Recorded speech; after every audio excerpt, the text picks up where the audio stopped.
यार मैं काफी दिनों से ये रुगो फेसबुक चला रहा हूं, तो उसमें मेरे को ये खुशखबरी भी एकड़ा मिल रही है कि बाबा नीतन याहू गुजार गया है।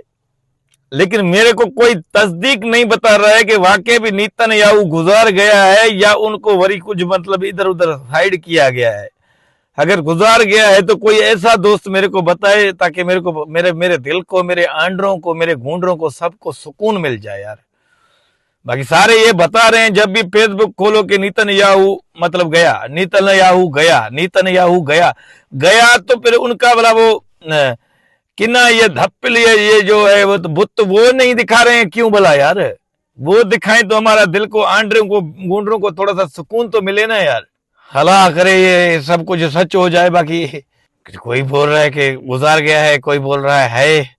अगर किसी दोस्त को सच में खबर है, कोई सच्चा न्यूज है किसी के पास, तो मेहरबानी करके हमको बताए यार कि नीतन याहू गया या अभी अभी तक है। जो सब मतलब कट्टर मुसलमानों के लिए मतलब वो है, वेल है, कट्टर मुसलमानों का दुश्मन है। तो अगर वो गुजार गया तो हम मिठाई बिठाई बांटे यार, हमारा दिल ठरेगा कसम से।